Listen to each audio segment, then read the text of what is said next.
Shalom, pada video kali ini saya akan menjelaskan materi bab 3 mengenai guru PAUD profesional. A. Kompetensi profesi, profesional, dan profesionalisme. Yang pertama, hakikat profesi adalah suatu pernyataan atau suatu janji terbuka, suatu pernyataan atau suatu janji yang dinyatakan oleh tentang profesional tidak sama dengan suatu pernyataan yang dikemukakan oleh non-profesional. Pernyataan profesional mengandung makna terbuka yang sungguh-sungguh, yang luar dari lubuk hatinya. 2. Profesi mengandung unsur pengabdian. Suatu profesi bukan bermaksud untuk mencari keuntungan bagi dirinya sendiri, baik dalam arti ekonomis maupun dalam arti tetapi untuk mengabdi pada masyarakat.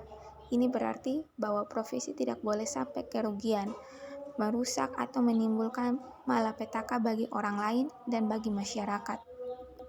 Yang ketiga, profesi adalah suatu jabatan atau pekerjaan. Suatu profesi erat berkaitan dengan jabatan atau pekerjaan tertentu yang dengan sendirinya memuat keahlian, pengetahuan, dan keterampilan tentu pula. Dalam masyarakat modern saat ini, profesi menuntut kemampuan membuat keputusan yang tepat dan kemampuan membuat kebijakan yang tepat. B. Ciri-ciri profesi. Yang pertama, pekerjaan itu mempunyai signifikansi sosial karena diperlukan pengabdian kepada masyarakat. Yang kedua, profesi menuntut keterampilan tertentu yang diperoleh melalui pendidikan dan latihan yang lama dan intens, serta dilakukan dalam lembaga tertentu yang secara sosial dapat ditanggungjawabkan. Yang ketiga, profesi didukung oleh suatu disiplin ilmu. Yang keempat, ada kode etik yang menjadi pedoman perilaku anggotanya, serta teknis yang jelas dan tepat terhadap pelanggaran kode etik.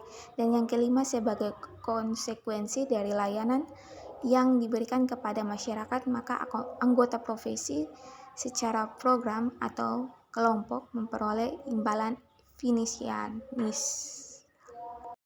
C. Syarat-syarat profesi. Darlinghurst dan Goldwyn menyatakan bahwa pekerjaan yang bersifat profesional paling tidak mempunyai 3 ciri atau karakteristik utama, yaitu ketiga ciri tersebut adalah: yang pertama adalah melaksanakan pekerjaan.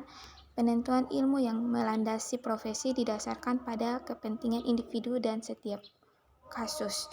Yang kedua, mempunyai mekanisme internal yang berstruktur yang mengatur rekrut, pelatihan, dan pembelian lisan atau izin kerja. Serta yang ketiga, memiliki ukuran standar untuk praktek yang etis dan memadai dalam menambah tanggung jawab utama terhadap kebutuhan kliennya. D. Konsep profesi keguruan bertolak dari pandangan Darlinghurst dan Goldwyn.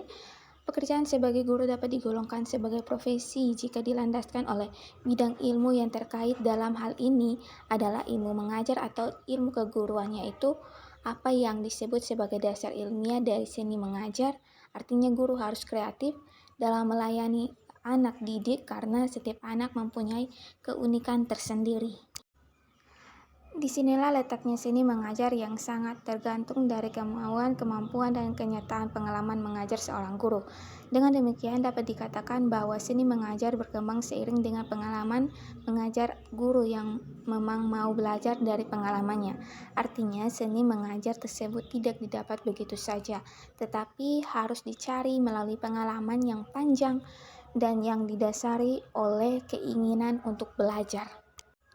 Kompetensi guru PAUD. Baik guru-guru pendamping dan pendamping muda atau pengasuh disyaratkan paling tidak memiliki 2 kualitatif, yaitu akademik dan kompetensi. Sebagai guru lain, guru PAUD disyaratkan memiliki 4 kompetensi, yaitu pedagogik, kepribadian, sosial, dan profesional. Kompetensi pedagogik berkaitan dengan ilmu dan keterampilan mendidik, termasuk kemampuan asesmen, memecahkan, melaksanakan proses, dan melakukan evaluasi pembelajaran. Kompetensi kepribadian berkaitan dengan kepribadian, perilaku, etik, sosok guru sesuai karakteristik perkembangan anak usia dini, serta memiliki sikap sabar, penyayang, lembut, ramah, bersih, ceria, jujur, tanggung jawab, taat beragama, berakal budi, pekerti baik. Kompetensi sosial adalah kemampuan guru berhubungan dengan orang lain, terutama anak, orang tua, siswa, masyarakat sekitar, serta guru kepala sekolah bisa bekerja sama, mampu menjalani komunikasi empatik dengan masyarakat. Kompetensi profesional berkaitan dengan pekerjaan guru. Dalam hal ini, anak usia dini dengan segala kekhususannya seperti kemampuan memahami tugas-tugas perkembangan anak, standar tingkat pencapaian perkembangan, cara belajar sambil bermain, kemampuan mengasuh dan membimbing anak. Sekian penjelasan mengenai guru PAUD profesional dan terima kasih.